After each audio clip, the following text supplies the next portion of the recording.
你明明是主母最信任的贴身侍女，可到了晚上，你却要换上那种近乎透明的薄纱睡衣，站在那对新人的床头。你要听着他们的情话，看着他们的亲昵，甚至在主母体力不支时，你还要被推上前去补位。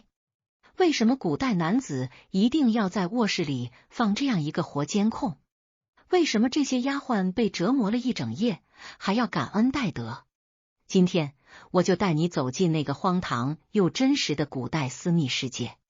如果你穿越回那个等级森严的时代，成了主母身边最贴心的那个丫鬟，你以为大婚之夜的喜庆红烛是为你点燃的吗？不，那红烛摇曳出的影子，是你必须时刻低头避开的深渊。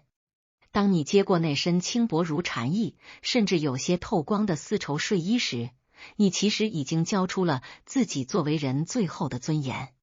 这份被美其名曰陪嫁通房的差事，在府里的小丫鬟们眼里，或许是攀龙附凤的捷径，是不用在烈日下洒扫，不用在冰水里换衣的体面活计。可唯有真正站在这道朱红门槛内侧的你才知道，这种体面背后的每一寸丝绸，都浸透了凉到骨子里的寒意。衔接着刚才那声沉重的关门声，你站在新房的屏风之后，耳边是喧天的喜乐渐渐远去，屋内只剩下龙凤喜烛偶尔爆出的火花声。你并不是这个房间的第三者，在名义上，你是主母身体的延伸，是她从娘家带过来的最忠诚的一件活家具。这种阶级的潜规则，早在你随主母踏进这府门的第一步起，就刻进了你的骨子里。古代的权贵联姻，从来不是两个人的耳鬓厮磨，而是一场资源、势力乃至生理保障的精密博弈。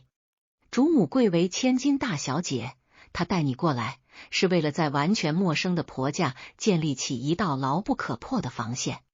而你就是这道防线上最关键的一环，一个既能替她笼络丈夫的心，又能被她牢牢攥在手心里的人形工具。你低头看了看身上这件特制的睡衣，它没有繁复的盘扣，甚至连领口都开得比往常要低。这并不是为了让你在黑暗中显得多么娇媚，而是一种近乎残酷的效率要求。在那些豪门望族的潜规则里，主母在新婚初期或怀孕期间，必须保证丈夫的宠爱不外流。如果男主人有了生理需求，而主母又因为身体不适或其他原因无法承欢，那么站在一旁的你就得立刻补位。这种补位没有任何温情可言，更不需要任何仪式，你甚至不需要像正妻那样行礼、焚香、沐浴，你只需要在那张大床的阴影里，像个随时待命的零件，在机器卡壳时迅速填充进去，保证这台家族繁衍的机器能继续运转。这就是为什么你必须穿着睡衣在旁观望。你以为你在看戏吗？不，你是在学习，在等待，在煎熬。你得眼睁睁地看着你平日里敬若神明的主母，在另一个男人面前展现出你从未见过的姿态，而那个男人，从法理和伦理上讲，也是你的主人。你不能别过头去，因为主母需要你在她体力不支时递上一杯温热的茶，需要在汗水湿透被褥时换上一块干净的帕子。你更不能表现出羞涩，因为在他们眼里，你和那杆金秤、那对喜烛没什么区别。你的存在是为了消解主母独自面对繁重家族义务时的压力。在那个时代，一个大方的、懂事的、能安排好通房丫鬟的主母，才是真正合格的大家闺秀。这种认知是如此扭曲，以至于当你感到羞耻时，你甚至会怀疑是不是自己出了问题。你站在那里，呼吸要轻，轻的不能打扰新人的兴致，目光要准，准得要在主母递出一个眼色时，立刻心领神会地走上前去。这种阶级的压迫感，不仅仅来自于那个高高在上的男主人，更来自于那个和你一起长大、曾和你姐妹相称的主母。她带你来，是因为他爱你吗？不，是因为他了解你，他知道你的卖身契捏在他手里，知道你的父母兄弟还在他娘家讨生活。你是他在这个深不可测的婆家唯一的底牌。如果你能在他不方便的时候，用你的身体留住男主人的脚步，总好过让他在外面找一个来路不明，可能动摇主母地位的野狐狸。所以，哪怕他心如刀割，哪怕他看着你和她的丈夫亲昵时眼里喷火，他也会亲手为你换上这件睡衣，把你推向那张床。这种潜规则最毒辣的地方在于，他把女性之间的嫉妒和现代意义上的尊严完全粉碎在家族传承的大山之下。你看着主母，她端坐在床沿，凤冠霞帔还未卸尽，眼角却透着一种近乎悲悯的算计，而你只能收起所有的少女情怀，把所有的自尊踩进厚厚的地毯里。你意识到，今晚之后，你不再是那个能在花园里扑蝶的纯真少女，而是一个永久失去了归属感的影子。你既不是妻，也不是妾，甚至连个正经的奴才都算不上了。你是那个房间里多出来的一个器官，是主母为了稳固地位而不得不割舍的一块肉。当你站在那暗影处，看着红烛逐渐燃尽，那种漫长的等待会让人的感官变得异常敏锐。你能闻到屋子里浓郁的熏香，那是为了掩盖某些气味而特意加重的。你能听到窗外风吹竹叶的沙沙声，仿佛是那些早已消失在历史尘埃里的通房丫鬟们在窃窃私语。他们中的大多数人曾像你一样穿着这身睡衣站在这里，怀揣着或许能被收为姨娘的渺小希望，却最终在无数个这样的夜晚里被耗尽了青春，被磨平了棱角，最后在主母生下长子后，因为碍眼而被随便配给一个马夫，或是赶出府门。这种不被当人看的悲凉，在这一刻达到了顶峰。你开始明白，为什么那些年长的嬷嬷在提起通房二字时，眼神里总是藏着一丝怜悯和不屑。这种活计本质上是把人的廉耻心放在火上反复烘烤。你必须在旁观时保持绝对的冷静，不能动情，更不能生怨。如果你动了情，那是对主母的背叛；如果你生了怨，那是对主人的不忠。你只能像一尊穿了睡衣的石像，在寂静的深夜里守望着这一场荒谬的仪式。这份差事不仅仅是生理上的折磨，更是精神上的凌迟。你不仅要献出身体，还要献出灵魂，去填补封建礼教那永远填不满的黑洞。而最让你感到绝望的是，这种潜规则竟然是被社会公认的周到和礼法。那些饱读诗书的文人墨客，在书写大家族的气派时，往往会轻描淡写地带过这些在侧进侍奉的女子。在他们的笔下，这或许是一种香艳的情趣，或者是主仆同心的佳话。可谁又曾真正问过，那个穿着睡衣站在屏风后瑟瑟发抖的女孩，在那个漫长的黑夜里，到底在想些什么？她是在祈祷天快点亮，还是在感叹命不如草？这种阶级的鸿沟，让你的每一声叹息都显得那么微不足道。你不是在参与一场婚礼，你是在见证自己作为独立人格的消亡。这种从心底升起的寒意，哪怕是屋内再暖的炭火，身上再软的丝绸，也永远无法化解。当你终于在那摇曳的烛光中接收到主母那个点头的示意，让你走上前去协助时，你推开的不仅仅是那道轻纱，更是你作为一个人最后的一道防线。这种被刻意安排的、带着任务的、毫无隐私可言的私密行为，才是古代通房制度下最让人难以接受的真相。当你终于顺着那道半开的床幔缝隙，在那摇曳不定的烛火中接收到主母那个带着复杂深意的点头示意，并最终彻底走入那片充满药香与暖意的阴影时，你或许会以为那件轻的几乎感觉不到重量的丝绸睡衣是你在这豪门深宅里唯一的体面屏障。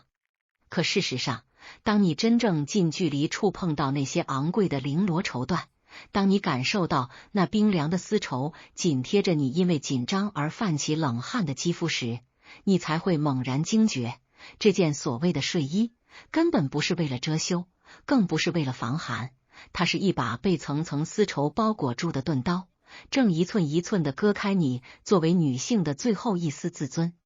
在古代权贵阶级的审美与逻辑里，这件睡衣的设计从一开始就充满了令人齿冷的恶意。它被裁剪得极度贴合身形，省去了所有繁琐的结扣，只为了在那个昏暗的、充满了雄性荷尔蒙与家族威权的空间里，实现一种近乎病态的效率。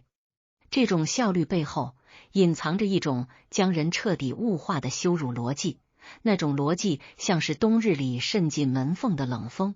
无孔不入地钻进你的骨缝。你必须明白，在那些所谓的礼教大家眼中，你的身体并不是你自己的，它是主母为了稳固主母之位而随身携带的一件特殊法宝。为了保证这件法宝能在任何突发状况下，无论是主母的身体突然不适，还是男主人酒后的兴致突发，都能在瞬息之间发挥作用，这件睡衣被赋予了极其特殊的功能。它没有寻常衣物应有的严实，甚至在某些关键的接缝处，用的是那种一扯即开的松散绣法。这种设计在现代人看来或许是一种充满暗示的情绪，但在那个等级森严、讲究非礼勿言、非礼勿动的古代社会，这对于一个自小接受贞洁教育、渴望能有一份体面归宿的少女来说，简直是把所有的尊严都剥光了，丢在光天化日之下。你站在那里，能感觉到从脚底心升起的寒意，哪怕屋子里烧着最名贵的受用炭，哪怕地毯厚实的能没过脚踝。你低头看着那几近透明的袖口，心中涌起的是一种荒诞的无力感。这种羞辱并不是来自于大声的呵斥或皮肉的痛苦，而是一种无声的、理所当然的透明化。在男主人的眼里，你穿着这身睡衣站在旁边，和屏风上绣的那只仙鹤，和案头燃着的那炉龙涎香没有任何区别。你是一个活动的物体，一个随时准备承接他欲望余波的容器。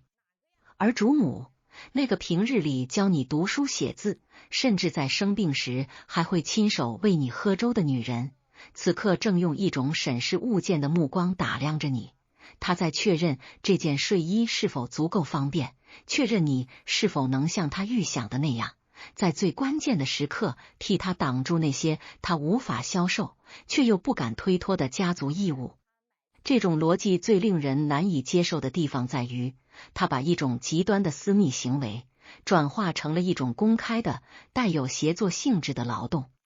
当那轻薄的丝绸随着你的呼吸起伏时，你不仅是在展示你的身体，你是在展示你的顺从。这种顺从是被精心修剪过的，就像那些花园里的盆景，为了长成主人们喜欢的扭曲模样，不惜剪断所有的生机。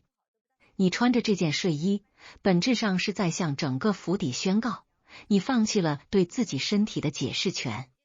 在那些漫长的黑夜里，你看着自己的影子被灯光拉得老长，投射在紫檀木的床柱上，那种影子摇曳的样子，像极了一个被提着线的木偶。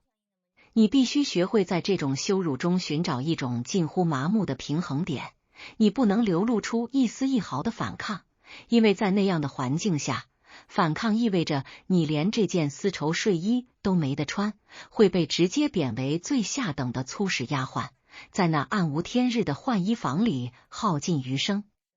而这种对人格的蚕食是通过每一个细节来完成的。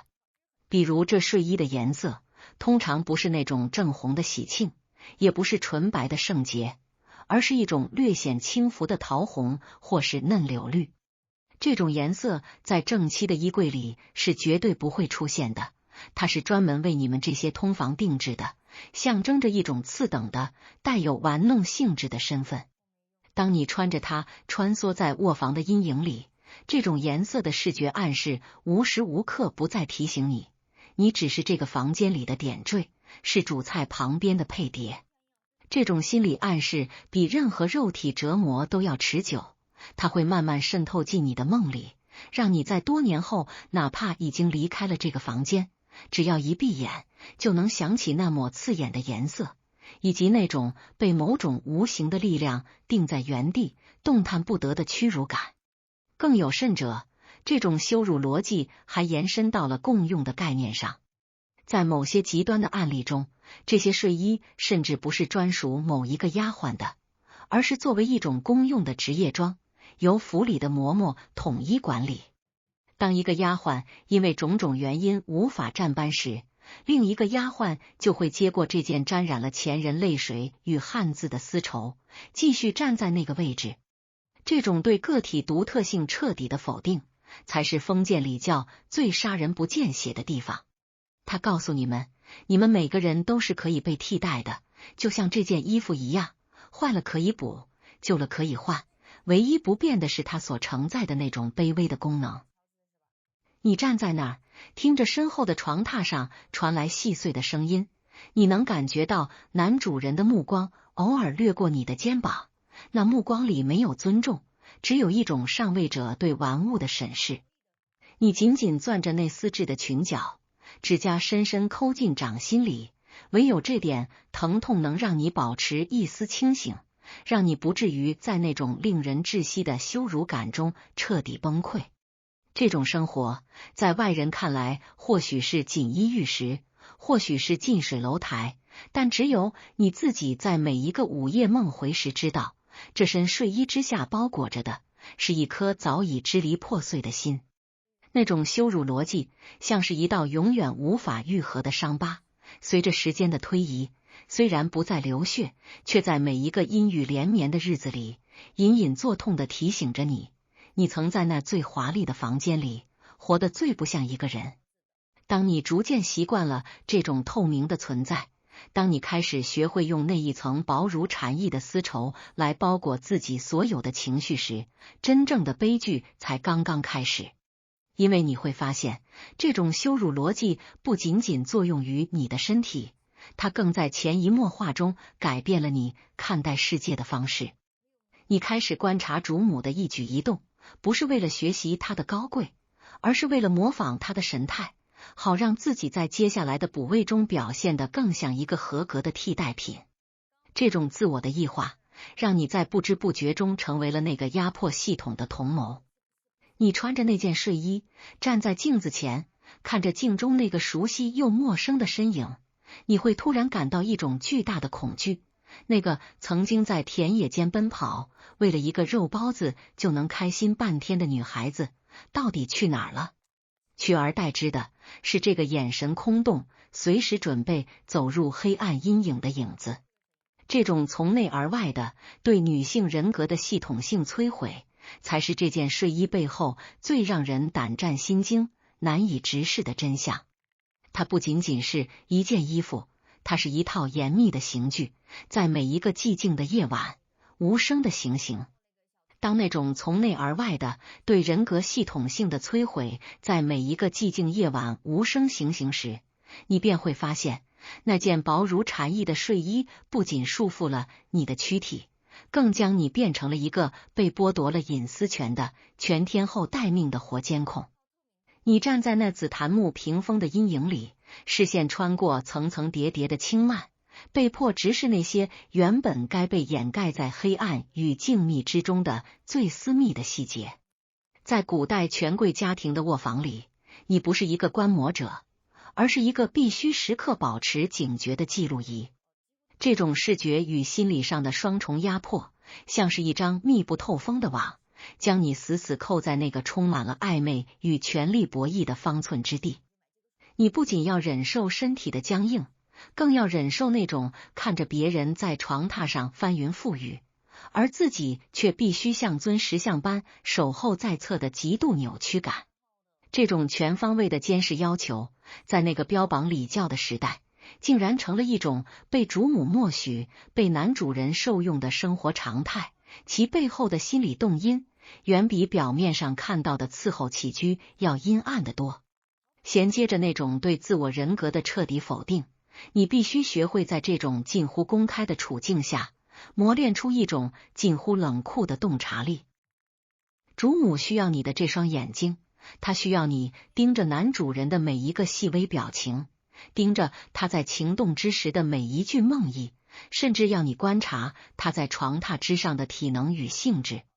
这种监控表面上是为了让你能及时递上一杯温热的参茶，或者在汗水浸透枕巾时迅速换上一块干净的丝帕，但实质上你是主母安插在男主人床头的一个情报员。在那个男子可以三妻四妾的年代，正妻的地位虽然尊崇，却时刻面临着被新人取代的威胁。而你这个穿着睡衣站在暗处的活监控，就是他用来掌握丈夫生理节奏与心理偏好的最直接工具。你看着他们，就像在看一场没有台词的皮影戏，每一个动作的起伏，每一声沉重的呼吸，都成了你必须默记在心的业务数据。这种被迫的旁观，是对一个少女心理防线最残忍的践踏。想象一下，在那昏暗的近乎压抑的烛光中，你距离那张翻动着的锦被不过数尺之遥。你能闻到空气中散发出的那种混杂了汗水与脂粉的特殊气味，你能听到木床构件因为承重而发出的令人牙酸的吱呀声。在这样的环境下，你不能闭眼，更不能露出任何厌恶或羞怯的神情。如果你闭上了眼，主母会认为你偷懒懈怠，甚至会怀疑你怀揣私心。如果你露出了羞怯，男主人可能会觉得你是在故作姿态，进而引发一场不可预知的暴怒。你只能睁大眼睛，让那些本不该属于你这个年纪、你这个身份的视觉信息，像潮水一样灌进你的脑海。你看着男主人在主母身上索取，看着主母在痛苦与迎合之间艰难平衡，那种视觉上的冲击力会让你对所谓的夫妻之情产生一种近乎生理性的反感和恐惧。而这种心理监控最可怕的地方在于，它剥夺了你作为一个人最基本的生理反应权。当你站得双腿发麻，当你的眼皮因为疲惫而沉重如铅，你依然要保持那种随时待命的紧绷状态。主母的一个翻身，男主人的一声咳嗽，都是你必须立刻做出反应的信号。你不仅要监控他们，你还在被他们监控。你的一举一动，你呼吸的频率，甚至你因为紧张而产生的吞咽动作，都在那两对老练的目光注视下。你成了这个权力结构中最底层的受压迫者，却又被迫站在了权力的中心点观察。这种位置的错位，让你产生了一种极度的虚无感。在这个房间里，究竟谁才是真正的囚徒？是那个为了保住地位而不得不忍受丈夫在自己面前与丫鬟互动的正妻？是那个被欲望驱使将家宅当成猎场的男主人？还是这个站在暗处连影子都不能自主的你？随着夜色渐深，这种监控带来的心理负担会逐渐转化成一种麻木的绝望。你开始习惯于分析男主人的每一个动作含义。当他手掌抹撒床沿时，那是他想要喝水了；当他呼吸变得急促且不耐烦时，那是主母的伺候不合他的心意，你需要准备随时上去补位。这种对他人欲望的精准预测，把你变成了一个没有感情的生理反应器。你不再思考尊严，不再思考未来，你脑子里唯一的念头就是如何让这场戏快点演完，如何能让自己在那冷硬的地板上稍微活动一下脚趾。你看着那晃动的床围，感觉它像是一个巨大的正在吞噬生命的怪兽，而你就是守在怪兽嘴边，随时准备投喂自己的祭品。这种活监控的身份，让你的灵魂在每一个夜晚都被反复揉碎，再在清晨阳光升起时，勉强拼凑成那个低眉顺眼的奴才模样。这种全方位的隐私剥夺，在封建大家族的逻辑里，被美化成了一种忠诚的极致表现。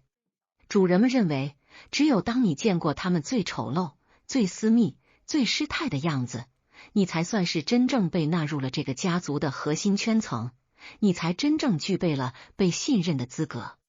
但这种信任本质上是一种通过共同掌握秘密而达成的捆绑，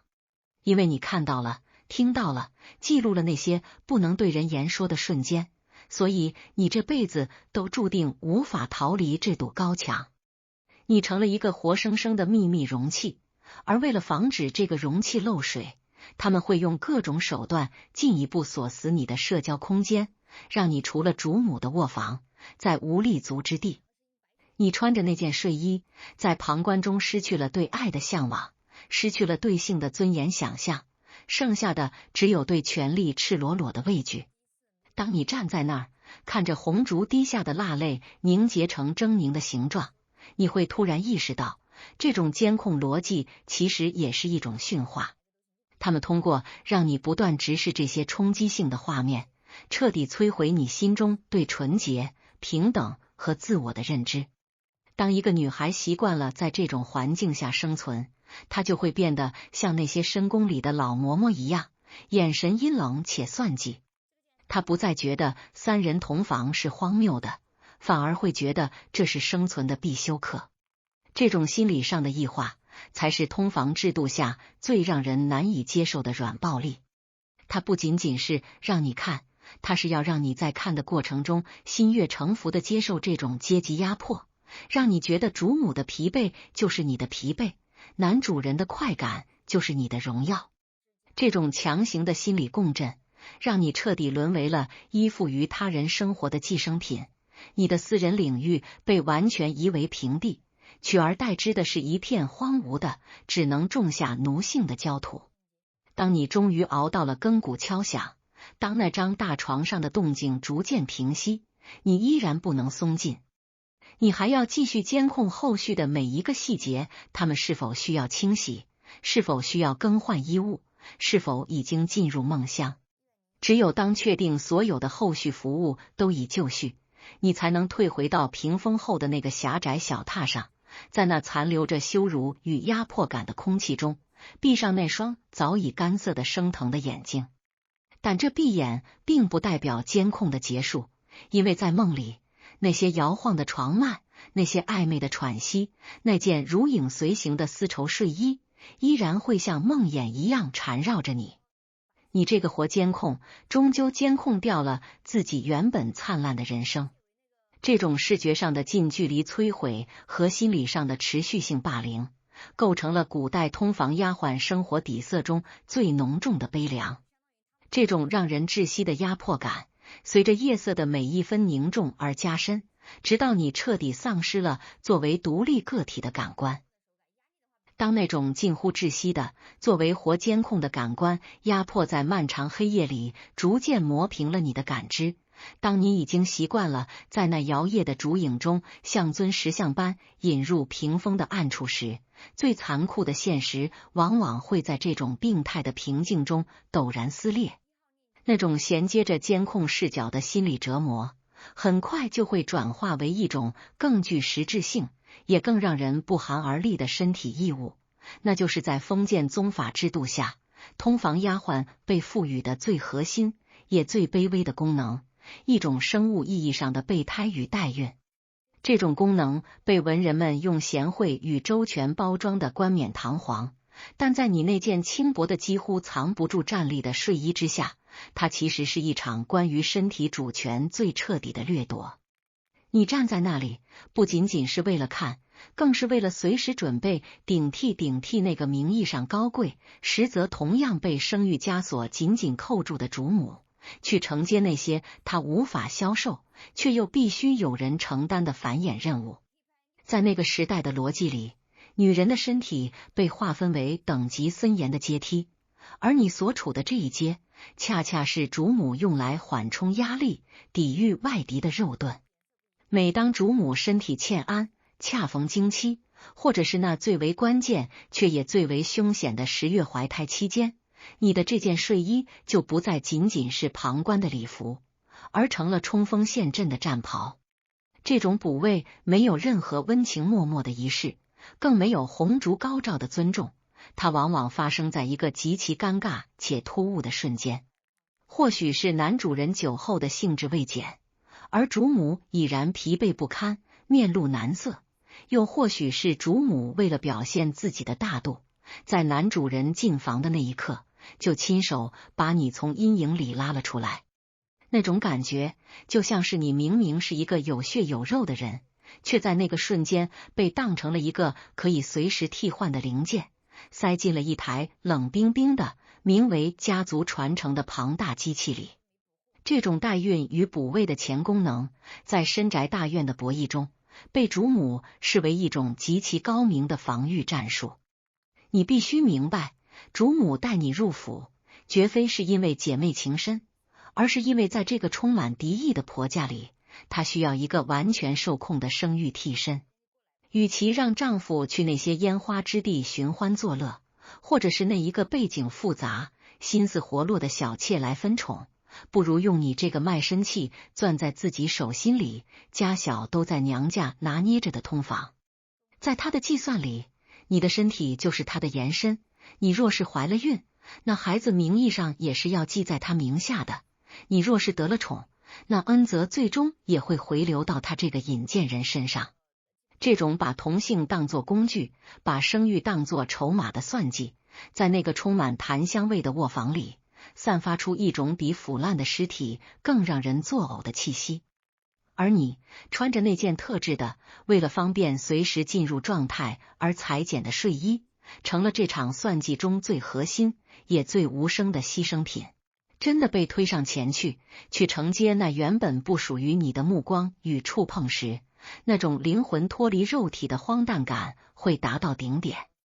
你看着主母退到了一旁，或许他就坐在你刚才站立的那个阴影里，用一种近乎冷酷的审视货物的目光盯着你。在那张宽大的仿佛能溺毙所有尊严的拔布床上，你不再是你自己，你成了一个没有名字只有功能的生理记号。你必须模仿主母的体态，却又不能僭越她的尊容；你必须迎合男主人的索取，却又不能表现出真正的沉溺。这种极度的精神分裂，让你在那件薄衫之下感到的不是温暖，而是彻骨的荒寒。这种补位剥夺了你对爱的所有幻想，它让你看清了，在那个权力的顶端，女性的身体仅仅是被量化的生育资源。而更让人感到绝望的真相，隐藏在那些关于求子的荒唐迷信中。在某些古老的家族传统里，通房丫鬟的补位甚至被赋予了一种近乎巫术的色彩。如果主母多年无所出，或者连续生下的都是女儿，他们往往会迷信地认为，需要一个血气方刚的新人来冲洗或者带子。这时，你就成了一块试验田。如果你能在这场毫无尊严的博弈中幸运或者说不幸的受孕，那么你的肚皮就成了整个家族关注的焦点。但这关注里没有对母亲的敬畏，只有对那个可能降生的男丁的贪婪。你会被要求吃下各种古怪的催胎药，会被限制行动，会被无数双眼睛盯着你隆起的腹部，但唯独没有人会看一眼你日益干枯的眼神。那种感觉就像是你被禁锢在了一个名为通房的透明囚笼里，四周全是看客，而你唯一的价值就是产出一枚能延续他们香火的果实。当这种补位的功能被彻底社会化、制度化，它就形成了一种极其稳固的压迫循环。你看着镜子里那个穿着睡衣的自己，会发现那种所谓的得宠其实是另一种形式的凌迟，因为每一次的补位都在进一步撕裂你与主母之间那层脆弱的信赖。主母虽然利用你，但她同时也在嫉妒你。她需要你的身体去留住男人，但她更恨你的身体能留住男人。这种矛盾的心态会化作日常生活中无数个细小的带毒的钩子，或许是饭菜里的几粒沙子，或者是洗衣时额外增加的含水，又或者是偶尔看向你时那阴鸷如毒蛇的眼神。你穿着这件睡衣站在床头，其实是站在了一座随时会喷发的火山边缘。你既要满足男人的欲望，又要平息女人的怒火，这种在两个庞然大物之间走钢丝的恐惧，让每一场原本私密的温存都变成了一场战战兢兢的求生。这种代孕逻辑最阴毒的地方在于，它预设了你作为一个补位者的消失。在那些大家族的家谱里，你永远是那个隐形的人。即便你真的生下了孩子，那个孩子也会被抱到主母的房里，对着那个从未对他付出过母乳与温情的女人喊母亲，而你只能在长廊的尽头，在洗不完的衣物和干不完的杂活中，偷偷看一眼那个从你肚子里掉出来的肉。你的身体被征用了，你的情感被阉割了，你的身份被抹除了，只剩下一件破旧的，曾经见证过无数屈辱夜晚的丝绸睡衣，在某个潮湿的柜子里静静腐烂。这种生物意义上的掠夺，是古代通房制度对女性尊严最极端的践踏。它告诉你，你不是一个独立的生命，你只是一个备用的器官，一个在主子需要时必须献祭出来的祭品。再次站在那昏暗的灯影下，看着主母再次递过来那个熟悉的、带着不容置疑威权的眼神时，你会发现自己已经失去了哭泣的能力。你顺从地整理了一下那件轻薄的睡衣，那是你作为备胎的制服。你走向那片曾经让你感到恐惧，现在只剩下麻木的阴影，心里想的不再是羞耻，而是希望这一夜能快点过去，希望这种无休止的补位能早日结束，哪怕是以死亡为代价。这种在封建礼教下被异化了的生育功能，像是一条沉重的锁链，将你和这张大床牢牢地焊在一起。你看着那晃动的屏风，感觉它就像是一扇通往地狱的大门，而你正穿着这件丝绸织就的丧服，步履蹒跚地走进去。这种代孕与补位的真相，是那些华丽辞藻永远无法掩盖的血泪。它让每一个试图穿越回古代做一场美梦的现代人，在看清这层窗户纸后的真相时，都会感到一种来自灵魂深处的战栗和恶心。这份沉重的义务，不仅仅是体力的透支，更是对女性天职最彻底的亵渎。它让你在每一个被迫补位的瞬间，都清晰地听到自己人格碎裂的声音。当那种人格碎裂的声音在每一次被迫补位的深夜里回响，拖着疲惫不堪且布满红痕的身体，重新套上那件仿佛长在皮肤上的丝绸睡衣，重新站回到那道冰冷的屏风后时，一个更让人生理性站立的问题会像毒蛇一样钻进你的脑海。如果在这场毫无尊严的博弈中，你真的不幸怀上了那个男人的骨肉，等待你的究竟是母凭子贵的救赎，还是万劫不复的深渊？衔接着那种作为生育工具的悲哀，你必须面对古代深宅大院里最隐秘也最血淋淋的生理处理逻辑，那就是通房丫鬟在没有任何避孕措施、没有任何名分保障的情况下，如何处理那随时可能爆发的生命意外。在那个讲究嫡庶尊卑、血统纯正到了病态程度的时代，你腹中那个可能成型的生命，往往不是你的护身符，而是主母眼中最刺眼的钉子，更是男主人酒后极忘的一抹尘埃。你站在暗处，手掌下意识地抚过平坦的小腹，那种轻薄的丝衣触感让你感到一种从未有过的恐惧。你很清楚，在那些所谓的礼法大家眼中，通房丫鬟和妾室是有着天壤之别的。妾室好歹有一顶小轿进门的仪式，有一张写进家谱的篇页，而你仅仅是一个通了房的奴才。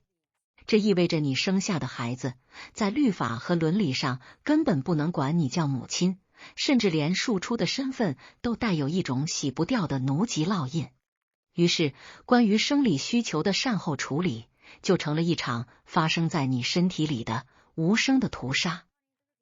主母绝不会允许一个身份卑微的通房丫鬟抢在自己前头生下长子，甚至不允许你生下任何可能分走男主人宠爱的子嗣。每当那场荒唐的哺喂结束，迎接你的往往不是一杯暖身的红糖水，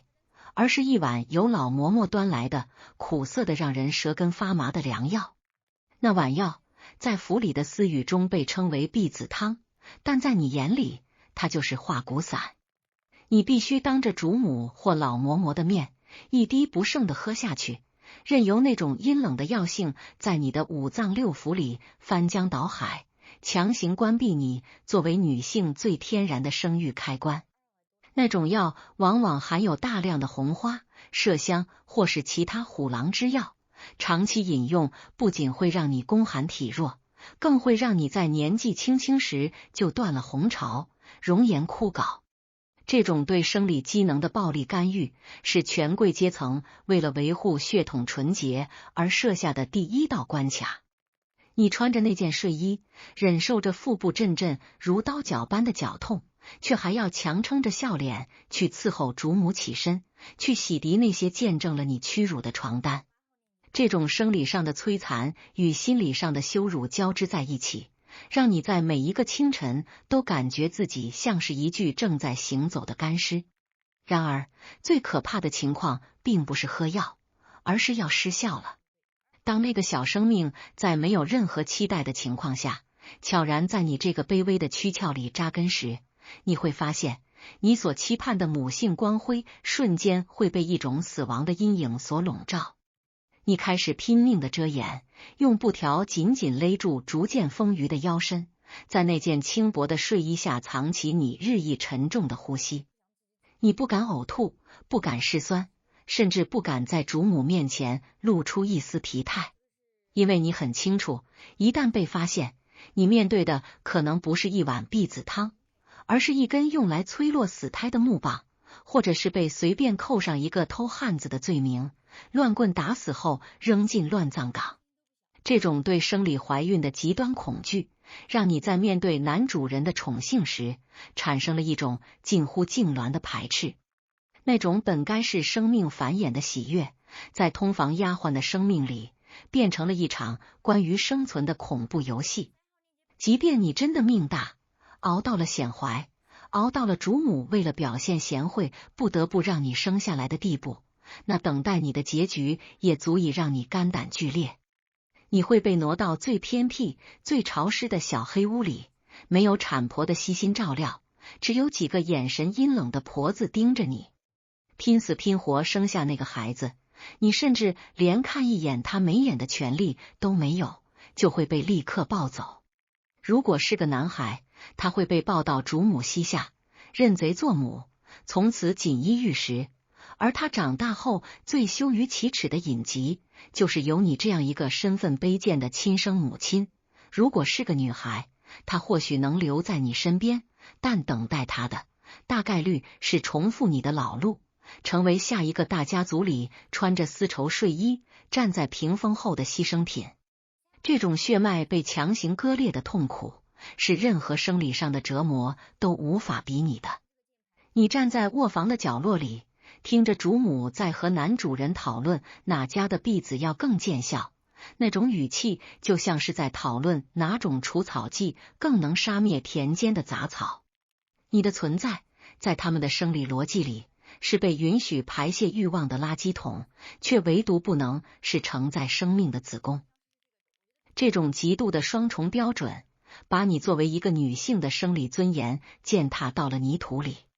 那些文人墨客在诗词里赞美通房丫鬟的娇俏与温顺，却从未写过他们因为长期服用良药而导致的终身不孕，从未写过他们在寒冷的冬夜里因为流产而落下的满身病根。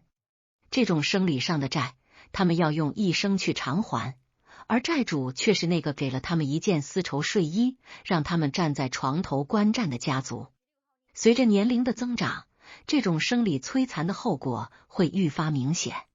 因为身体被透支而不再年轻，那件曾经贴身的睡衣开始显得松垮，再也无法在那碗苦药的折磨下保持红润的脸色时，你就会像一块被榨干了汁水的药渣，被毫不留情地抛弃。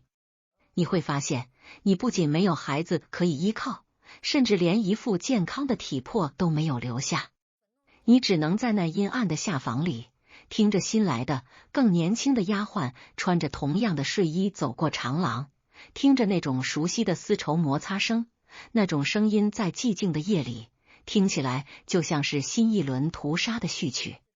你摸着自己冰冷的小腹，那里曾经有过跳动，现在却像一块荒芜的墓地，埋葬了你所有的青春、希望和作为母亲的可能。这种对生理需求的尴尬处理和对生育权利的强行剥夺，是古代通房制度最核心的血腥味。它不仅仅是让你身体受苦，它是要从根源上截断你与未来的任何情感联系。它让你明白，你只是一个消耗品，你的生理机能是属于主子的动产。穿着那件睡衣，在每一个深夜里祈祷自己千万不要怀孕时，那种对生命本能的背叛，才是最深重的悲剧。你活在一个充满人烟的宅子里，却活成了一个生理上的荒原。这种真相，让每一寸华丽的丝绸都显得那么讽刺，让每一声主子的夸赞都显得那么虚伪。你就在这种生理与心理的双重绞杀中，慢慢枯萎，直到变成一缕无人祭奠的孤魂，消失在历史那道永远也照不进阳光的缝隙里。这种对女性身体权利的绝对垄断，让通房二字变成了一个永恒的噩梦，提醒着后世，那看似歌舞升平的古代雅致生活下，到底垫了多少具年轻女子的生理残骸。当那种对生理机能的暴力干预，让你在每一个清晨都感觉自己像是一具行走的干尸，在那碗苦涩碧子汤的折磨下，逐渐习惯了小腹深处永久性的阴冷时，你或许会在这窒息的生存缝隙里，试图寻找一丝一毫的人情温暖。你转头看向那位高坐在凤榻之上、仪态万方的正妻主母，她是带你入府的人，是曾在深闺中与你剪烛西窗的人，甚至是你在这吃人的大院里唯一能称得上亲人的存在。然而，衔接着那种生理上的掠夺与利用，你很快就会在那双看似波澜不惊的凤眼中，读到一种比男主人的垂涎更让人骨寒的算计，那是主母亲手为你修筑的，名为防御战线的心理囚笼。在封建宗法治的权力版图里，主母并不是你的保护伞，她是你身体的主管人，更是利用你的肉体去抵御其他女性威胁的最高统帅。你站在那摇曳的烛光里，低头看着自己身上那件轻薄的睡衣，心中那点残存的姐妹情分会在这冰冷的丝绸触感下碎成齑粉。你必须明白，主母带你作为陪嫁进入这府门，从一开始就不是出于对你的提携，而是一场极其冷静且残酷的势力平衡。在这深宅大院的博弈逻辑中，一个正妻最大的敌人从来不是那些洒扫的小丫鬟，而是那些随时可能被男主人从外面领回来、家世不明且手段了得的野狐狸。那些女人带着不可控的野心，带着可能动摇嫡庶根基的威胁，而你作为他的贴身丫鬟，作为他的陪嫁，你是他亲手驯化出来的最听话的防御工具。主母让你穿上这件睡衣，站在他的床头，本质上是把你当做了一道人肉防火墙。这种防御战线的建立，源于一种极其扭曲的同性协作。主母很清楚，男人的欲望如同决堤之水，宜疏不宜堵。与其让男主人去宠幸那些心思深沉、可能分走家产与地位的小妾，不如让你这个卖身契死死攥在他手心里的自己人去承接那些多余的恩宠。在他的剧本里，你就是他身体的影子，你得到的每一分宠幸，在名义上都是他作为正妻贤良淑德、治家有方的功绩。被迫在深夜里补位，在男主人的喘息中感到羞耻万分时，主母或许就坐在屏风后，冷眼计算着你留住男主人的时间，计算着这一夜的恩宠是否足以让男主人打消去寻花问柳的念头。这种把同性的尊严当作筹码，把你的身体当作挡箭牌的权谋，在那个充满了檀香气息的房间里，散发出一种令人作呕的陈腐味。然而，这种防御战线最阴毒的地方，并不在于利用，而在于那种利用中夹杂着的嫉妒。主母虽然亲手把你推向了那张床，但她同时也在心里亲手挖掉了一块肉。每穿着那件睡衣在男主人面前显露出一点点少女的娇憨，每当男主人的目光在你身上多停留哪怕1秒钟，主母内心那头名为占有欲的野兽就会疯狂咆哮。他需要你的身体去顾宠，却又恨你的身体真的能顾宠。这种矛盾的情绪，让你们之间原本纯粹的主仆关系，变成了一场在刀尖上行走的死亡舞蹈。他会在白天当众赏赐你最名贵的首饰，以示恩宠，让你成为众矢之的，却又会在深夜无人时，用最恶毒的语言羞辱你的卑贱，提醒你永远只是他脚下的一块垫脚石。你站在那儿，感受着主母偶尔扫过来的如刀锋般锐利的目光。你不敢表现得太出色，怕招来杀身之祸；你也不敢表现得太笨拙，怕失去防御的价值而被他随手弃置。这种在夹缝中求生的恐惧，让那件丝绸睡衣重如千钧。你开始意识到，在这场名为夫妻同房的闹剧里，你不仅是男人的玩物，更是2个女人权力交锋的战场。主母通过掌控你的身体，来展示她对这个家庭绝对的控制权。她让你站在旁边观看，不仅是为了让你学习侍奉，更是为了当着你的面展示她作为女主人的尊严，让你时刻记住，即便你爬上了那张床，你依然是那个跪在床头踏板上递茶水的奴才。这种心理上的控制与精神上的阉割，是这道防御战线最核心的支柱。随着时间的推移，这种战线会演变成一种令人窒息的共生关系。你开始变得像主母一样敏感，像她一样去算计每一个进府的新人，甚至会为了帮主母保住地位，而主动去设计陷害那些可能得宠的竞争者。这种自我的异化，是通房制度对人性最彻底的腐蚀。你穿着那件睡衣，不再觉得羞耻，反而觉得这是一种特权，一种能让你在这残酷世界里活下去的资历。你从一个受害者，慢慢变成了这个压迫系统的维护者。你开始帮着主母去挑选下一个年轻的陪嫁丫鬟，开始教她如何穿上那件睡衣，如何像你当年那样站在屏风后。这种恶的传递，在深宅大院里一代一代的轮回，每一寸丝绸上都叠加了无数女性的泪水与算计。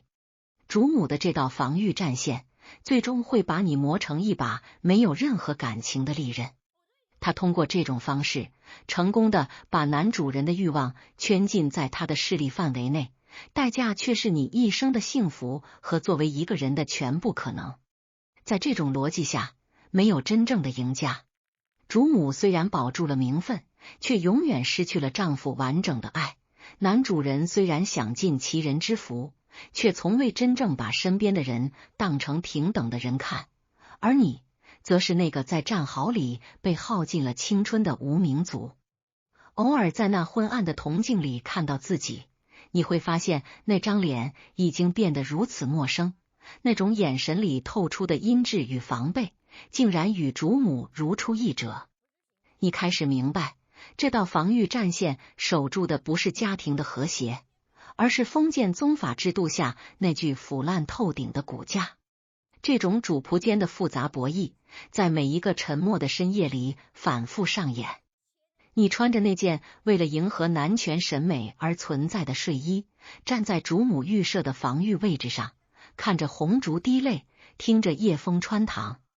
那种寂静背后的惊心动魄，比任何宏大的历史叙事都要来得真实且残酷。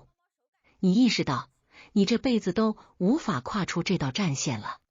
主母用这件睡衣把你捆绑在了她的命运战车上，从此以后，她的荣辱就是你的荣辱，她的罪孽就是你的罪孽。这种深层的人格吞噬，让所谓的忠诚变成了一种最极端的讽刺。你在这个看似华丽的房间里，活成了一个没有自我的、为了防御而存在的影子。而当太阳升起，你依然要换上那身规整的衣裙，继续在这道由无数个像你一样的女子血肉铸成的防御战线上，守候着那个永远等不到的春天。这种心理上的博弈与算计，是通房制度下最不为人知的幽暗之处。它让每一场温存都充满了硝烟，让每一份信任都藏着剧毒，最终将所有的尊严都埋葬在这片名为家宅的墓地里。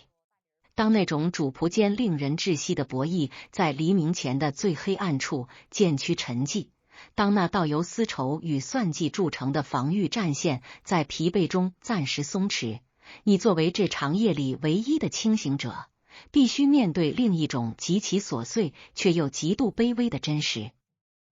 衔接着那种心理上的博弈与精神上的阉割，当远方的晨曦还没能穿透深宅大院层层叠叠的檐角，当整座府邸还在沉睡的呼吸声中起伏时，你已经不能再维持那个穿着睡衣站在暗处的虚幻影子。你必须在那件薄如蝉翼的丝衣外，迅速套上那身代表奴仆身份的粗布外沿，从一个承接欲望的备胎，瞬间跌落回一个处理污秽、操持剑艺的清洁工。这种身份的垂直坠落，发生在一夜贪欢与一日辛劳的交接点上。它是古代通房制度对女性尊严最冷酷的清算，提醒着你，昨夜那点依稀的、近乎恩宠的体温，不过是镜花水月，而这冰冷的井水与洗不净的残局，才是你命定的归宿。你站在凌晨的寒风里，手指因为长时间浸泡在冷水中而变得苍白浮肿，那种从指尖直钻心底的凉意，迅速驱散了屋内残留的檀香味。作为通房丫鬟，你的职责远不止于在床头观战或在危急时补位，你更是一个必须在太阳升起前抹除一切痕迹的清理者。当男主人还陷在黑甜的梦乡，当主母还在帷帐中享受着余温时，你必须轻手轻脚地撤下那些凌乱的床褥，那些绸缎上沾染的气味、汗渍，甚至是某种让你羞于启齿的腋痕，都必须由你亲手擦拭、洗涤。你看着那些名贵的织锦在你的揉搓下发出细微的声响，心中涌起的是一种近乎荒诞的自我厌弃。昨晚，你或许还曾在那张床上感受过片刻的被当作人来看待的错觉，而此刻，你只是这间屋子里最卑微的清道夫。这种从宠到杂役的无缝切换，是封建礼教为了防止你生出非分之想而设下的最稳固的心理栅栏。你拎着沉重的水桶，穿过长长的还未苏醒的长廊，脚下的青砖散发着经年累月的潮气。这种凌晨的清冷，与屋内那种刻意营造出的带着催情意味的暖意形成了鲜明的对比。你蹲在井边，听着辘辘转动的吱呀声，感觉那声音像是在嘲笑你的痴心妄想。在古代的家法逻辑里，通房丫鬟的勤快是被写在考核里的第一条。你不仅要洗净衣物，还要洗净自己身上的那股子狐媚气。主母会在你端着温水进房伺候起身时，用一种极其严苛、近乎审视污垢的眼神打量你的指甲缝，打量你的耳后。他需要确信，昨晚那个在床榻间或许有过片刻放纵的你，已经在那盆冰冷的井水中，把自己重新洗刷成了一个规规矩矩、不带任何攻击性的奴才。这种通过繁重体力劳动来达成的去性化，是大家族维持秩序的隐形手段，它要让你在肉体的极度疲劳中，彻底丧失对那点虚假温存的回忆。端着铜盆，重新走进那间还残留着昨夜暧昧气息的卧室时，你必须像个透明人一样存在。男主人在你的伺候下更衣、洗漱，他的目光或许会偶尔掠过你的脸庞，但那目光里已经没有了昨夜的狂热，只剩下一种面对家具般的漠然。这种漠然比直接的羞辱更让你感到绝望。你跪在地上，为他穿上那双纤尘不染的皂靴，手指不经意间触碰到他的脚踝，那种由于阶级鸿沟带来的绝对压制，让你清晰地意识到，昨晚那个穿着睡衣的你，不过是他生命中一个微不足道的、可以随时被抹去的注脚。而你还要在那充满压抑感的沉默中，继续收拾散落一地的衣物，继续焚香，继续把每一个褶皱都抚平。这种凌晨的忙碌，是对你昨夜所有心理幻觉的一次次公开处刑。最让你感到煎熬的，莫过于在清洗那些私密物件时，必须面对其他下人的窃窃私语。在换衣房的角落里，那些并没有资格进入主屋的粗使丫鬟们，会用一种混合了嫉妒、鄙夷与幸灾乐祸的眼神看着你。他们谈论着哪家的通房因为手段了得得了赏赐，哪家的通房又因为动作慢了惹了主母不快。你低着头，任由飞溅的肥皂泡沫迷了眼，那种辛辣的刺痛感掩盖了你想流泪的冲动。你明白，在这些同类的眼中，你既是幸运的攀附者，又是最下贱的替代品。这种来自底层的互害与排挤，让你在处理完主人的垃圾后，发现自己在这个世界上竟然找不到一个可以安置灵魂的角落。你洗净了床单上的污渍，却洗不净刻在额头上的那个无形的剑字。这种作为清洁工的底层底色，决定了你永远无法拥有真正的上位机会。在那些大家族的权力架构里，一个能干活、懂规矩，且能把自己清理得干净利落的通房，才是最让主母放心的。如果你表现出一点点对家务劳动的懈怠，如果你试图维持那点虚假的娇贵，等待你的将是主母最严酷的责罚。他会用最繁重的杂活来消磨你的容颜，用最底层的劳作来摧毁你的灵性。这种凌晨的洗涤工作，其实是一场旷日持久的针对自尊心的磨损战。每一盆倒掉的脏水，都在带走你作为一个年轻女性的生命力。你看着自己的双手从细嫩变得粗糙，看着那件曾经让你脸红心跳的睡衣被你亲手洗得发白发旧，最后在那木桶的搅拌中变成了一块毫无生气的布料。当太阳终于升高，当府邸里的喧嚣正式拉开帷幕，你依然要像个没事人一样站在主母身后，随时准备递茶、拿帕子、传话。昨晚的身份是影影绰绰的通房，此时此刻的身份是低眉顺眼的清洁工。这种极端的身份撕裂感，让你产生了一种近乎真实的幻觉。那个穿着睡衣在旁观战的女孩，是不是已经在昨晚死去了？现在的你，不过是一具被家法、被杂物、被冷水灌溉出来的躯壳。你看着镜子里正在为主母梳头的自己，那种苍白的面色，那种由于长期缺乏睡眠而留下的青紫眼圈，都是这份体面差事留下的勋章。这种凌晨的清理，不仅是物理意义上的洒扫，更是对你独立人格的一次次强制清零。这种卑微到尘埃里的日常，是所有通房丫鬟生活里最真实也最漫长的部分。那些被史书轻描淡写的近身侍奉，背后全是这种带有侮辱性的劳作。它剥夺了你对美好的所有向往，让你觉得这世间最珍贵的，不再是男主人的那一抹回眸，而是能有一盆不需要自己去井里现打的温水，或者是能在太阳落山前洗完那堆积如山的衣物。这种身份的低微，让你在每一个忙碌的瞬间都清晰地感受到，你不过是这个华丽笼子里的一粒微尘。即便昨晚你曾与这屋子里的权力巅峰有过近距离的接触，那也改变不了你作为清洁者的坚毅本质。这种清晨的冷冽与卑微，如同一把锁，将你死死扣在了这片名为家宅的苦海里，让你在洗涤他人的污秽时，也慢慢溺死在了自己那无声的眼泪中。这种身份的坠落感，才是通房制度最隐秘也最持久的杀招。它让你在忙碌中忘却了反抗，在疲惫中丧失了自我，最终成为这深宅大院里一抹最不起眼的，随时会被抹去的底色。当清晨那盆冰冷的井水终于泼洒在青石板上，带走了昨夜残留的最后一丝甜腻香气，直起僵硬的几乎要断裂的脊梁，看着那双因为长期换洗而变得粗糙皲裂的手指时，你或许会在这日复一日的身份坠落中生出一丝关于以后的渺小奢望。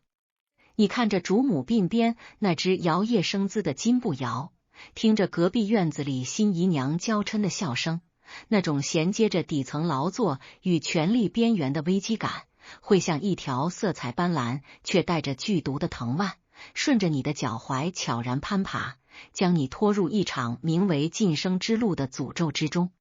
在那些深宅大院的流言蜚语里，通房丫鬟似乎有着一条清晰可见的向上阶梯，从丫鬟到通房，再从通房熬成名正言顺的姨娘，仿佛只要足够隐忍，足够顺从，就能在这吃人的等级制度里挣脱奴籍，换得半世安稳。可真正踏上这条路，你才会发现，这根本不是什么通往天堂的云梯，而是一场耗尽心血，最后却只能换来满地鸡毛的赌博。你站在主母身后为其梳头，铜镜里映照出你那张虽然依旧年轻，却已然染上了一层愁怨的脸。你很清楚，在大家族的博弈中，通房丫鬟的晋升从来不是看你伺候的有多尽心，而是看你对主母还有多少利用价值。那种被诅咒的晋升之路，起点往往是主母的一句口谕，或者是男主人酒后的一时兴起。你以为你爬上了那张床，就离主子的位置近了一步，可实际上，你离那个象征着自由与尊严的门槛反而越来越远。在那些文人笔下，平儿的周全，袭人的妥帖，似乎都是通房丫鬟修成正果的典范。可你若仔细去看他们的结局，去数一数那些没能熬出头的，在历史尘埃里连个名字都没留下的女子，你就会感到一种透骨的寒意。这种晋升之路的第一道诅咒，就是名分的虚无缥缈。你穿着那件为了迎合男权而存在的丝绸睡衣，在无数个深夜里承接风雨，可到了白日里，你依然要跪在主母面前自称奴婢。这种身份的错位，让你在府里的地位尴尬到了极点。那些普通的洒扫丫鬟会在背后唾弃你，说你是爬床的狐妹子；那些有名分的姨娘会忌惮你，怕你年轻貌美夺了恩宠；而主母更是时刻提防着你，怕你有了名分之后会反咬一口。你就像悬在半空中的一粒尘埃，上不去也下不来。为了那一点点虚无缥缈的姨娘名分，你必须付出比常人多出千百倍的努力去讨好主母，去算计同类，甚至要去亲手掐灭自己内心深处最后一点良知。这种精神上的自我阉割，是晋升之路上最昂贵的门票。在这条路上走得越远，你就会发现，那个所谓的终点其实是一个更加精致的囚笼。在那些大家族的潜规则里，通房丫鬟即便真的熬成了姨娘，那也只是从高级奴才变成了低级主子。你依然没有权利抚养自己的孩子，依然要在正妻面前执妾礼，依然要在每个清晨去伺候主母洗漱。更残酷的是，一旦你成了姨娘，你就彻底失去了自己人的保护色。主母不再把你当成贴身的心腹，而是把你当成了竞争对手。那种曾经在你耳边低语的姐妹情分，会瞬间变成明晃晃的刀剑。你看着那些熬出头的姨娘们，她们有的为了保住地位而不择手段，最后落得个晚景凄凉；有的则在漫长的等待与嫉妒中磨坏了心智，变得疯癫可比。这种名为晋升的毒药，让每一个踏上这条路的女孩都变得面目全非。而最让你感到绝望的诅咒，是时间的无情和美貌的易逝。通房丫鬟的价值，很大程度上取决于那具年轻、紧致且充满生气的身体。可是，在这充满了苦药、冷水和心理压力的深宅里，女人的花期是短得惊人的。因为长期服用避子药而导致脸色蜡黄，因为凌晨的辛劳而眼角布满细纹，那件曾经贴身的睡衣再也勾不起男主人的兴致时，你的晋升之路也就走到了尽头。那些曾经许下的诺言，会像冬天的积雪一样在阳光下迅速消融。你会被主母以年纪大了，该配人了为由，随便打发给府里一个满身酒气的马夫，或者是一个瘸了腿的庄头。那一刻，你积攒了数年的隐忍，你出卖了无数次的自尊，都变成了一个巨大的冷笑话。这种结局在古代大家族中并非个例，而是常态。你以为你是《红楼梦》里那个左右逢源的平儿，可大多数时候，你只是那个在井边哭泣，最后悄无声息死去的无名氏。那种对未来的希望，被大家族这台磨盘一圈一圈地碾成了齑粉。你看着那些新进府的、眼神灵动的少女，看着她们在主母的调教下也换上了那种轻薄的睡衣，看着她们也开始在夜深人静时幻想着晋升，你心里涌起的不是嫉妒，而是一种深沉的、无法言说的悲悯。你知道，他们正在踏入一个被诅咒的循环，正在把自己的青春当作柴火，去填补那个永远也烧不旺的虚荣炉灶。这种对同类悲剧的预见性，是这份差事给你的最沉重的精神负担。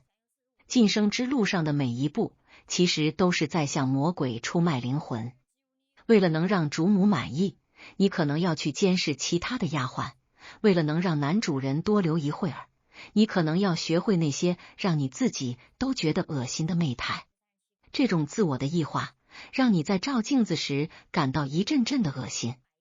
你不再是那个单纯的女孩，你变成了一个充满了算计、充满了防备的怪物。而最讽刺的是，即便你做到了这一切，你的命运依然掌握在别人的唇齿之间。主母的一句话能让你上天，也能让你入地。这种生杀予夺掌控在他人之手的无力感，才是这条晋升之路最核心的诅咒。它让你明白，在权力的游戏里，棋子永远没有变成棋手的可能，哪怕你这枚棋子被镀上了金边。终于看透了这层窗户纸，意识到那抹红烛光后的姨娘梦不过是一场幻觉时，你已经没有了回头的可能。你的名声毁了，你的身体垮了，你的心也冷透了。你只能在那件如影随形的丝绸睡衣里，继续扮演着那个被诅咒的角色。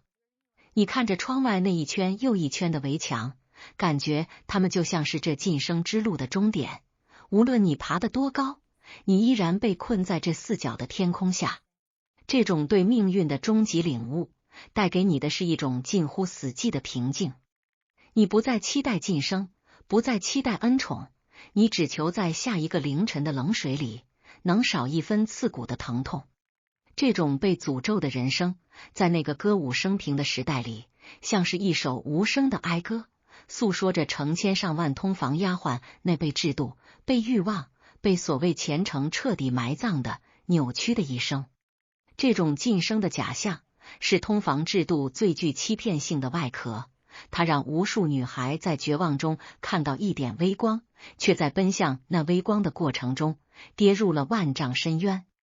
当那种关于晋升的渺小奢望在日复一日的冷水与冷眼中逐渐冷却，当那抹虚无缥缈的姨娘梦最终被现实碾成一地齑粉，你站在这深宅大院的重重围墙之下，抬头望向那四角的天空，心中涌起的不再是愤怒，而是一种近乎死寂的荒凉。衔接着那种被诅咒的晋升之路，你终于看透了这繁华锦簇下的内核，那并不是什么温情脉脉的人间烟火，而是一套严丝合缝、冰冷彻骨的封建礼教枷锁。这套枷锁最可怕的地方，不在于它如何束缚你的双脚，而在于它如何像藤蔓一样，顺着那件轻薄的丝绸睡衣，悄无声息地勒进你的灵魂，让你在不知不觉中完成了一场从身体到精神的彻底驯化。在那些高谈阔论的圣人门徒口中，这叫做规矩，叫做本分，但在每一个像你这样穿着睡衣站在阴影里的女子眼中，这就是一场跨越千年的针对女性人格的集体屠杀。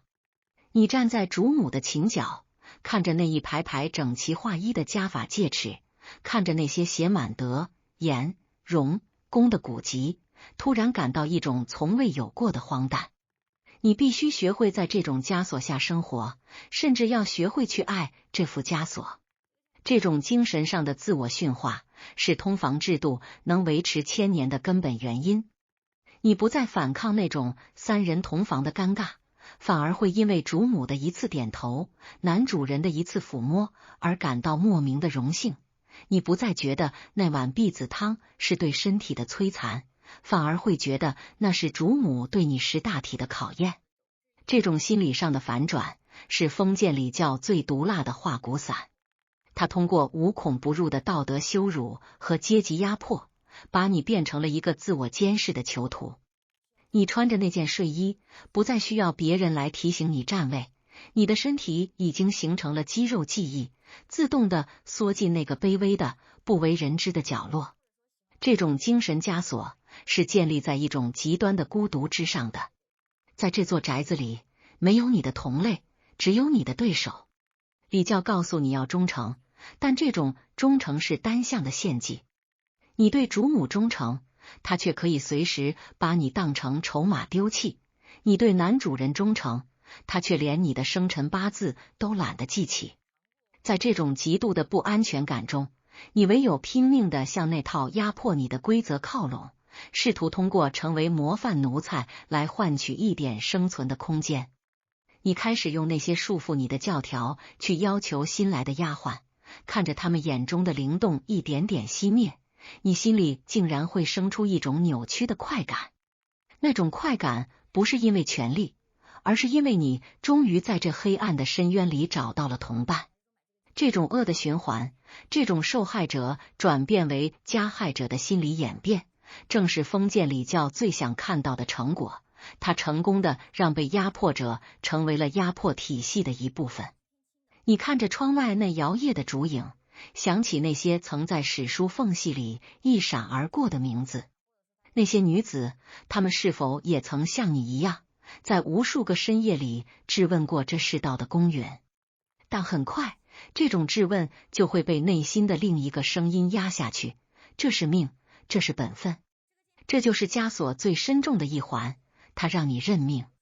它通过剥夺你的受教育权，通过切断你与外界的一切联系，让你相信这个院子就是整个世界，相信主母的喜怒就是上天的旨意。你穿着那件象征着卑微身份的睡衣，在每一个深夜里进行的不仅是肉体的侍奉，更是精神的跪拜。这种跪拜是无声的，却比任何磕头都要沉重。它消磨了你的志气，阉割了你的梦想，让你在这华丽的囚笼里活得像一株依附在朽木上的寄生螺。这种精神上的异化，在那些大家族的节庆日子里表现得尤为明显。看着主母穿着正装，接受众人的朝拜，而你只能侧身站在珠帘后，做一个随时准备递帕子的影子时，你心里那点残留的尊严会反复被拉出来鞭笞。礼教告诉你，这是尊卑有别，这是天经地义。你必须在这种极端的反差中，维持住那种得体的、卑微的微笑。如果你笑得不够自然，那就是心怀怨怼；如果你笑得太灿烂，那就是不知羞耻。这种在刀尖上行走的情绪管理，让你的精神时刻处于崩坏的边缘。你开始依赖于那种轻薄的丝绸触感，仿佛只有在那件睡衣的包裹下，你才敢偷偷释放出一丁点属于自己的阴暗的、扭曲的情绪。而最让你感到无力的是，这种枷锁甚至被包装成了一种美学。那些文人画作里的通房丫鬟，总是带着一种病态的、忧郁的美感。他们歌颂你的隐忍，歌颂你的柔顺，却唯独不提你内心的荒芜。这种社会性的合谋，让你在这个世界上找不到任何可以伸冤的地方。你就像是一个被封在蜡里的昆虫，外表鲜艳夺目，内核却早已腐烂。这种精神上的窒息感，是那件丝绸睡衣无法遮盖的。你明白，你这辈子都无法摆脱这道枷锁了，因为它已经长进了你的肉里，和你的血脉融为一体。即便有一天你脱下了这件睡衣，你的眼神、你的步态、你那下意识的低头缩脑，都会永远打着通房的烙印。这种枷锁的最终目的是实现一种绝对的服从，不再为自己的遭遇感到委屈，开始真心实意的维护这套让你受苦的制度时，你就彻底成为了封建礼教的殉道者。你看着镜中那个面容姣好却眼神空洞的女子，突然意识到，真正的你早在穿上那件睡衣的第一天就死去了，剩下的只是一个被礼教填充的躯壳，一个用来维持大家族体面的活道具。这种对自我的终极背叛，是通房丫鬟人生中最深沉的悲剧。你活在一个充满了繁文缛节的世界里，却找不到一寸属于自己的尊严之地。这种精神上的自我埋葬，让那每一声主子的夸赞都显得那么讽刺，让每一份看似丰厚的赏赐都显得那么像买命钱。终于在这漫长的、跨越千年的枷锁中耗尽了所有的灵气，在这深宅大院的逻辑里彻底丧失了反抗的本能。你会发现，这种精神的驯化才是通房制度最隐秘也最成功的手段。它让你在痛苦中寻找意义，在屈辱中寻找光荣，最终让你在这片荒凉的土地上开出一朵名为奴性的畸形花朵。这种对人性底线的反复试探与剑夺，让通房二字承载了太多的血泪与污秽。你站在那儿，任由夜风吹乱你的鬓角，心中那道沉重的枷锁在寂静中发出令人牙酸的摩擦声。这种声音是历史的叹息，也是无数像你一样的女子在岁月的长河中那永恒而绝望的呐喊。这份精神的沉沦，让你在每一个清醒的瞬间都感到一种深深的恐惧。如果你连恨都忘记了，那你还剩下什么？这种对灵魂彻底的剥落，才是通房制度最真实也最让人不忍卒读的底色。当那种精神上的枷锁在岁月的磨损中逐渐嵌进骨肉，在那深宅大院的逻辑里彻底丧失了作为独立个体的感官，你或许会在这漫长的近乎凝固的时光中，突然迎来一个属于自己的终局。衔接着那种对灵魂彻底剥落的绝望，站在历史那道永远也照不进阳光的缝隙边缘，回望自己这一生，那件轻薄如蝉翼的丝绸睡衣，那个由于长期站立而僵硬的身影，以及那无数个在屏风后观望他人恩宠却只能吞咽自己苦涩的深夜，你会发现，所有的挣扎，所有的算计，所有的隐忍，最终都汇聚成了一抹跨越千年的无声的叹息。这份叹息穿透了朱红的大门，穿透了层层叠叠的幔帐，最终落在我们这些现代人的耳畔，让我们在庆幸之余，产生一种混合了惊悚与悲悯的复杂情绪。最后一次放下那卷沉重的帘子，最后一次在凌晨的井水旁洗净那身满是屈辱痕迹的衣裳，你其实是在用自己的残缺，为那个崩塌的时代画上一个血色的句号。这种结局，在那个封建礼教高度浓缩的微型社会里，往往带有一种近乎宿命的荒诞感。你看着镜子里那个容颜凋零、眼神如死灰般的女子，突然意识到，这种穿睡衣旁观的畸形习俗，本质上是人类文明在某个病态阶段产生的毒瘤。它不仅仅是针对你一个人的霸凌，更是对整个人类天性的集体阉割。那些自诩为圣人门徒的权贵，那些以此为乐的男主人，甚至是那些为了保住地位而不惜出卖同类的女主人，他们每一个人都在这台名为通房制度的磨盘上加了一把力。而你就是那个被碾碎在齿轮缝隙里的牺牲品。终于老去，当新一代的年轻女孩带着同样懵懂而恐惧的眼神接过你手中那件洗得发白的睡衣时，你会感到一种彻骨的荒凉。这种循环究竟什么时候才是尽头？幸运的是，时间是一条不可逆转的大河，它终究会冲垮那些禁锢人性的高墙。当我们站在21世纪的阳光下，重新审视这段被尘封在固执堆里的私密史时，我们看到的不再是香艳的奇闻，而是一面血淋淋的镜子。这面镜子映照出的是那个男权社会对女性尊严最极端、最露骨的践踏，那种3人同房的荒唐，那种哺喂代孕的残酷，那种活监控式的精神折磨，如今听来就像是遥远的异度空间里发生的恐怖故事。但请记住，这些都是真实发生过的，是无数像你一样的女子用一生去填补的黑洞。每一个在评论区打下庆幸2字的现代人，其实都在完成一场跨越时空的祭奠。我们庆幸的不仅是不用再穿着那件羞辱的睡衣站在床头，更是庆幸我们终于拿回了对自己身体、对自己灵魂的绝对解释权。这种权利的回归，是无数先行者用鲜血和泪水换来的文明跃迁。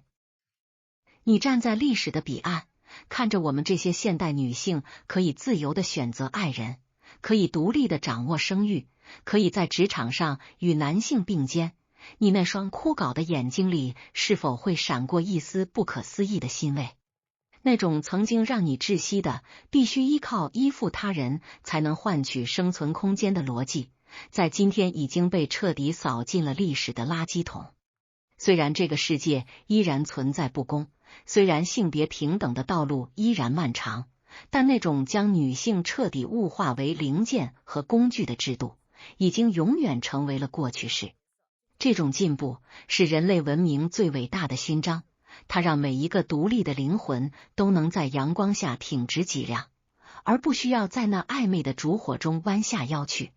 所以，当我们复述这些故事时，我们的目的绝非猎奇，而是警示。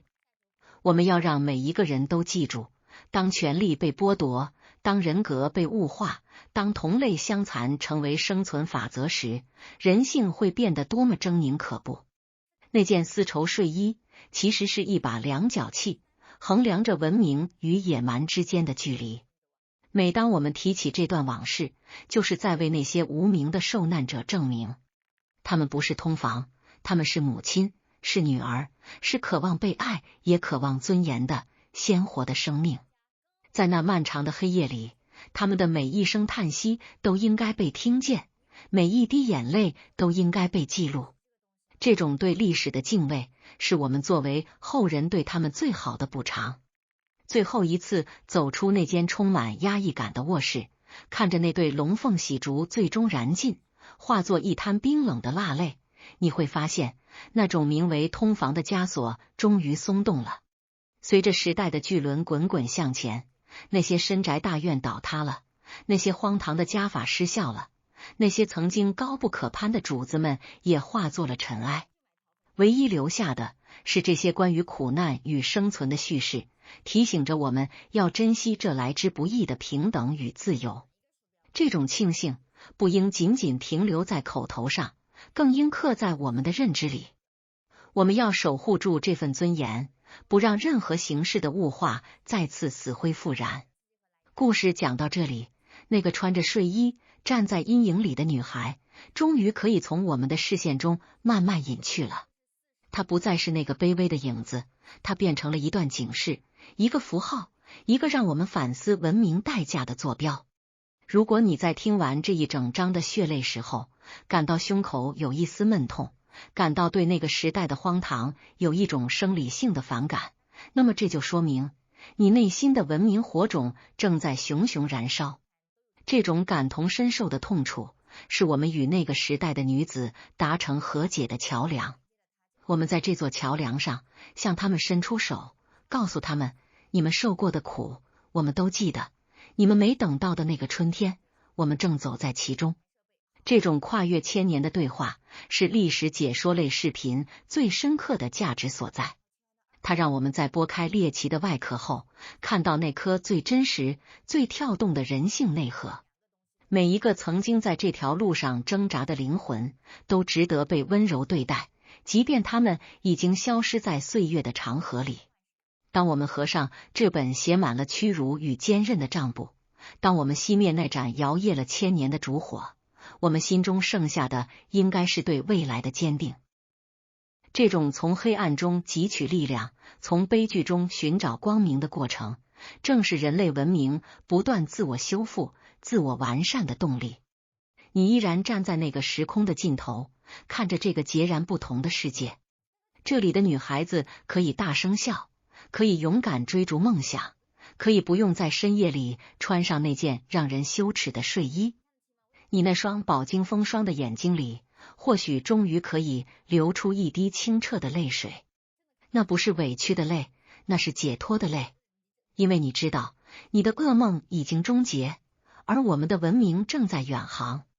这种庆幸生活在现代的感悟，不仅是对过去的告别，更是对未来的承诺。